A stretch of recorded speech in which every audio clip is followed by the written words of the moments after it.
Welcome to this audiobook reading of The Adventures of Sherlock Holmes. Today, A Case of Identity, Chapter 1, by Sir Arthur Conan Doyle. "My dear fellow," said Sherlock Holmes as we sat on either side of the fire in his lodgings at Baker Street, "life is infinitely stranger than anything which the mind of man could invent. We would not dare to conceive the things which are really mere commonplaces of existence. If we could fly out of that window, hand in hand, hover over this great city, gently remove the roofs, and peep in at the queer things which are going on, the strange coincidences, the plannings, the cross-purposes, the wonderful chains of events working through generations and leading to the most outre results, it would make all fiction with its conventionalities and foreseen conclusions most stale and unprofitable." "And yet I am not convinced of it," I answered. "The cases which come to light in the papers are, as a rule, bald enough and vulgar enough. We have in our police reports realism pushed to its extreme limits, and yet the result is, it must be confessed, neither fascinating nor artistic." "A certain selection and discretion must be used in producing a realistic effect," remarked Holmes. "This is wanting in the police report, where more stress is laid, perhaps, upon the platitudes of the magistrate than upon the details, which to an observer contain the vital essence of the whole matter. Depend upon it, there is nothing so unnatural as the commonplace." I smiled and shook my head. "I can quite understand your thinking so," I said. "Of course, in your position of unofficial advisor and helper to everybody who is absolutely puzzled, throughout 3 continents, you are brought in contact with all that is strange and bizarre. But here," I picked up the morning paper from the ground, "let us put it to a practical test. Here is the first heading upon which I come. A husband's cruelty to his wife. There is half a column of print, but I know without reading it that it is all perfectly familiar to me. There is, of course, the other woman, the drink, the push, the blow, the bruise, the sympathetic sister or landlady. The crudest of writers could invent nothing more crude." "Indeed, your example is an unfortunate one for your argument," said Holmes, taking the paper and glancing his eye down it. "This is the Dunda separation case, and as it happens, I was engaged in clearing up some small points in connection with it. The husband was a teetotaler, there was no other woman, and the conduct complained of was that he had drifted into the habit of winding up every meal by taking out his false teeth and hurling them at his wife, which, you will allow, is not an action likely to occur to the imagination of the average storyteller. Take a pinch of snuff, doctor, and acknowledge that I have scored over you in your example."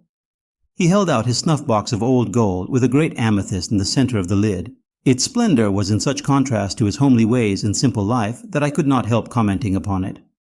"Ah," said he, "I forgot that I had not seen you for some weeks. It is a little souvenir from the King of Bohemia in return for my assistance in the case of the Irene Adler papers." "And the ring?" I asked, glancing at a remarkable brilliant which sparkled upon his finger. "It was from the reigning family of Holland, though the matter in which I served them was of such delicacy that I cannot confide it even to you, who have been good enough to chronicle 1 or 2 of my little problems." "And have you any on hand just now?" I asked with interest. "Some 10 or 12, but none which present any feature of interest. They are important, you understand, without being interesting. Indeed, I have found that it is usually in unimportant matters that there is a field for the observation, and for the quick analysis of cause and effect which gives the charm to an investigation. The larger crimes are apt to be the simpler, for the bigger the crime the more obvious, as a rule, is the motive. In these cases, save for one rather intricate matter which has been referred to me from Marseille, there is nothing which presents any features of interest. It is possible, however, that I may have something better before very many minutes are over, for this is one of my clients, or I am much mistaken." He had risen from his chair and was standing between the parted blinds, gazing down into the dull, neutral-tinted London street.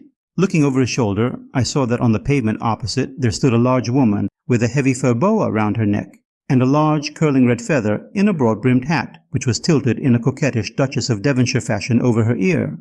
From under this great panoply she peeped up in a nervous, hesitating fashion at our windows, while her body oscillated backward and forward, and her fingers fidgeted with her glove buttons. Suddenly, with a plunge, as of the swimmer who leaves the bank, she hurried across the road, and we heard the sharp clang of the bell. "I have seen those symptoms before," said Holmes, throwing his cigarette into the fire. "Oscillation upon the pavement always means an affaire de coeur. She would like advice, but is not sure that the matter is not too delicate for communication. And yet, even here we may discriminate. When a woman has been seriously wronged by a man, she no longer oscillates, and the usual symptom is a broken bell wire. Here we may take it that there is a love matter, but that the maiden is not so much angry as perplexed or grieved. But here she comes in person to resolve our doubts." As he spoke, there was a tap at the door, and the boy in buttons entered to announce Miss Mary Sutherland, while the lady herself loomed behind his small black figure like a full-sailed merchantman behind a tiny pilot boat. Sherlock Holmes welcomed her with the easy courtesy for which he was remarkable, and having closed the door and bowed her into an armchair, he looked her over in the minute and yet abstracted fashion which was peculiar to him. "Do you not find," he said, "that with your short sight, it is a little trying to do so much typewriting?"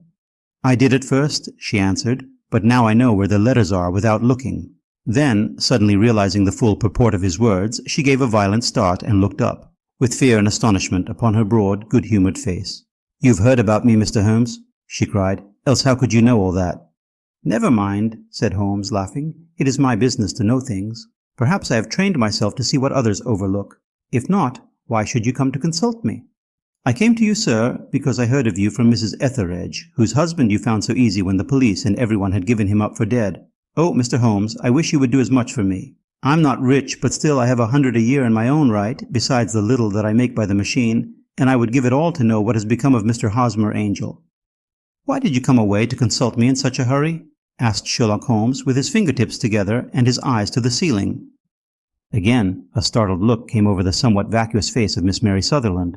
"Yes, I did bang out of the house," she said, "for it made me angry to see the easy way in which Mr. Windibank, that is my father, took it all. He would not go to the police, and he would not go to you, and so at last, as he would do nothing, and kept on saying that there was no harm done, it made me mad, and I just on with my things, and came right away to you." "Your father?" said Holmes. "Your stepfather, surely, since the name is different." "Yes, my stepfather. I call him father, though it sounds funny too, for he's only 5 years and 2 months older than myself." "And your mother is alive?" "Oh yes, mother is alive and well. I wasn't best pleased, Mr. Holmes, when she married again so soon after father's death, and a man who was nearly 15 years younger than herself. Father was a plumber in the Tottenham Court Road, and he left a tidy business behind him, which mother carried on with Mr. Hardy, the foreman. But when Mr. Windibank came, he made her sell the business, for he was very superior, being a traveller in wines. They got £4,700 for the goodwill and interest, which wasn't near as much as father could have got if he had been alive." I had expected to see Sherlock Holmes impatient under this rambling and inconsequential narrative, but on the contrary, he had listened with the greatest concentration of attention. "Your own little income," he asked, "does it come out of the business?" "Oh, no, sir. It is quite separate, and was left me by my Uncle Ned in Auckland. It is in New Zealand stock, paying 4.5%. £2,500 was the amount, but I can only touch the interest." "You interest me extremely," said Holmes, "and since you draw so large a sum as 100 a year, with what you earn into the bargain, you no doubt travel a little and indulge yourself in every way. I believe that a single lady can get on very nicely upon an income of about £60. I could do with much less than that, Mr. Holmes, but you understand that as long as I live at home, I don't wish to be a burden to them, and so they have the use of the money just while I'm staying with them. Of course, that is only just for the time. Mr. Windibank draws my interest every quarter and pays it over to mother, and I find that I can do pretty well with what I earn at typewriting. It brings me 2 pence a sheet, and I can often do from 15 to 20 sheets in a day." "You have made your position very clear to me," said Holmes. "This is my friend, Dr. Watson, before whom you can speak as freely as before myself. Kindly tell us now all about your connection with Mr. Hosmer Angel." A flush stole over Miss Sutherland's face, and she picked nervously at the fringe of her jacket. "I met him first at the gasfitters' ball," she said. "They used to send father tickets when he was alive, and then afterwards they remembered us and sent them to mother. Mr. Windibank did not wish us to go. He never did wish us to go anywhere. He would get quite mad if I wanted so much as to join a Sunday school treat. But this time I was set on going, and I would go, for what right had he to prevent? He said the folk were not fit for us to know, when all father's friends were to be there, and he said that I had nothing fit to wear, when I had my purple plush that I had never so much as taken out of the drawer. At last, when nothing else would do, he went off to France upon the business of the firm, but we went, mother and I, with Mr. Hardy, who used to be our foreman, and it was there I met Mr. Hosmer Angel." "I suppose," said Holmes, "that when Mr. Windibank came back from France he was very annoyed at your having gone to the ball?" "Oh, well, he was very good about it. He laughed, I remember, and shrugged his shoulders, and said there was no use denying anything to a woman, for she would have her way." "I see. Then at the gasfitters' ball you met, as I understand, a gentleman called Mr. Hosmer Angel." "Yes, sir. I met him that night, and he called next day to ask if we had got home all safe, and after that we met him. That is to say, Mr. Holmes, I met him twice for walks, but after that father came back again, and Mr. Hosmer Angel could not come to the house any more." "No?" "Well, you know father didn't like anything of the sort. He wouldn't have any visitors if he could help it, and he used to say that a woman should be happy in her own family circle. But then, as I used to say to Mother, a woman wants her own circle to begin with, and I had not got mine yet. But how about Mr. Hosmer Angel? Did he make no attempt to see you? Well, Father was going off to France again in a week, and Hosmer wrote and said that it would be safer and better not to see each other until he had gone. We could write in the meantime, and he used to write every day. I took the letters in the morning, so there was no need for Father to know.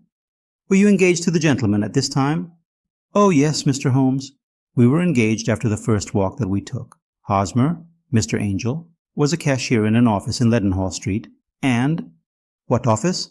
That's the worst of it, Mr. Holmes. I don't know. Where did he live, then? He slept on the premises. And you don't know his address? No, except that it was Leadenhall Street. Where did you address your letters, then? To the Leadenhall Street post office, to be left till called for. He said that if they were sent to the office, he would be chaffed by all the other clerks about having letters from a lady, so I offered to typewrite them, like he did his, but he wouldn't have that, for he said that when I wrote them they seemed to come from me. But when they were typewritten, he always felt that the machine had come between us. That will just show you how fond he was of me, Mr. Holmes, and the little things that he would think of. It was most suggestive, said Holmes. It has long been an axiom of mine that the little things are infinitely the most important. Can you remember any other little things about Mr. Hosmer Angel? He was a very shy man, Mr. Holmes. He would rather walk with me in the evening than in the daylight, for he said that he hated to be conspicuous. Very retiring and gentlemanly he was, even his voice was gentle. He'd had the quinsy and swollen glands when he was young, he told me, and it had left him with a weak throat and a hesitating, whispering fashion of speech. He was always well dressed, very neat and plain, but his eyes were weak, just as mine are, and he wore tinted glasses against the glare. Well, and what happened when Mr. Windybank, your stepfather, returned to France? Mr. Hosmer Angel came to the house again, and proposed that we should marry before Father came back. He was in dreadful earnest, and made me swear, with my hands on the testament, that whatever happened, I would always be true to him. Mother said he was quite right to make me swear, and that it was a sign of his passion. Mother was all in his favor from the first, and was even fonder of him than I was. Then, when they talked of marrying within the week, I began to ask about Father, but they both said never to mind about Father, but just to tell him afterwards, and Mother said she would make it all right with him. I didn't quite like that, Mr. Holmes. It seemed funny that I should ask his leave, as he was only a few years older than me. But I didn't want to do anything on the sly, so I wrote to Father at Bordeaux, where the company has its French offices. But the letter came back to me on the very morning of the wedding. It missed him then? Yes, sir, for he had started to England just before it arrived. Ha! That was unfortunate. Your wedding was arranged then, for the Friday. Was it to be in church? Yes, sir, but very quietly. It was to be at St. Saviour's, near King's Cross, and we were to have breakfast afterwards at the St. Pancras Hotel. Hosmer came for us in a hansom, but as there were two of us, he put us both into it, and stepped himself into a four-wheeler, which happened to be the only other cab in the street. We got to the church first, and when the four-wheeler drove up, we waited for him to step out. But he never did, and when the cabman got down from the box and looked, there was no one there. The cabman said that he could not imagine what had become of him, for he had seen him get in with his own eyes. That was last Friday, Mr. Holmes, and I have never seen or heard anything since then to throw any light upon what became of him. It seems to me that you have been very shamefully treated, said Holmes. Oh, no, sir. He was too good and kind to leave me so. Why, all the morning he was saying to me that, whatever happened, I was to be true, and that even if something quite unforeseen occurred to separate us, I was always to remember that I was pledged to him, and that he would claim his pledge sooner or later. It seemed strange talk for a wedding morning, but what has happened since gives a meaning to it. Most certainly it does. Your own opinion is, then, that some unforeseen catastrophe has occurred to him? Yes, sir. I believe that he foresaw some danger, or else he would not have talked so. And then I think that what he foresaw happened. But you have no notion as to what it could have been? None. One more question. How did your mother take the matter? She was angry, and said that I was never to speak of the matter again. And your father? Did you tell him? Yes, and he seemed to think with me that something had happened, and that I should hear of Hosmer again. As he said, what interest could anyone have in bringing me to the doors of the church, and then leaving me? Now, if he had borrowed my money, or if he had married me and got my money settled on him, there might be some reason. But Hosmer was very independent about money, and never would look at a shilling of mine. And yet, what could have happened? And why could he not write? Oh, it drives me half mad to think of it, and I can't sleep a wink at night. She pulled a little handkerchief out of her muff and began to sob heavily into it. I shall glance into the case for you, said Holmes, rising, and I have no doubt that we shall reach some definite result.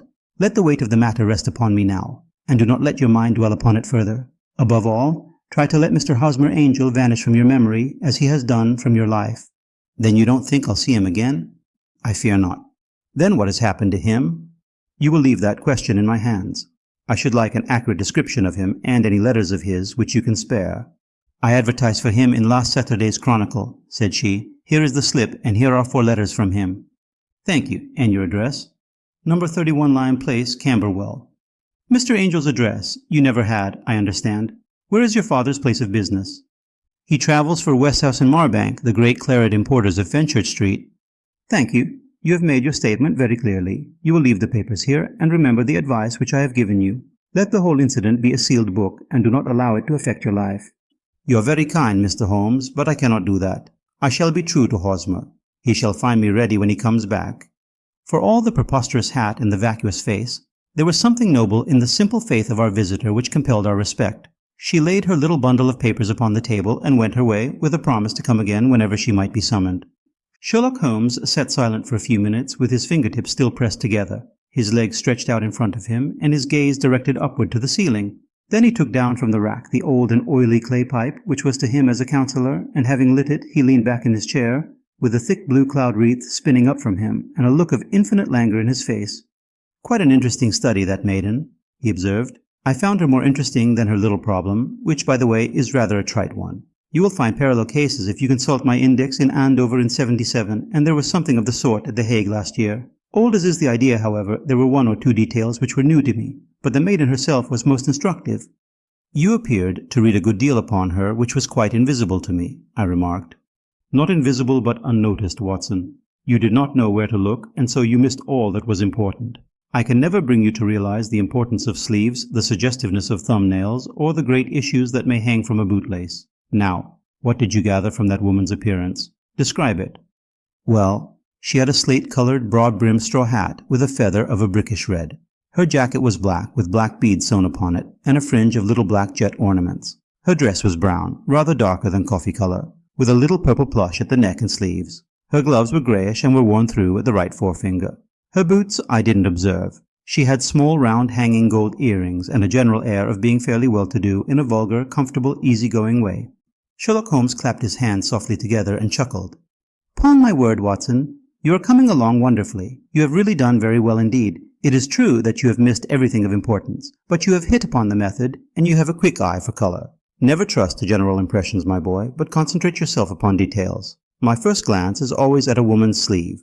In a man, it is perhaps better first to take the knee of the trouser. As you observe, this woman had plush upon her sleeves, which is a most useful material for showing traces. The double line a little above the wrist, where the typewriter presses against the table, was beautifully defined. The sewing machine, of the hand type, leaves a similar mark, but only on the left arm, and on the side of it farthest from the thumb, instead of being right across the broadest part, as this was.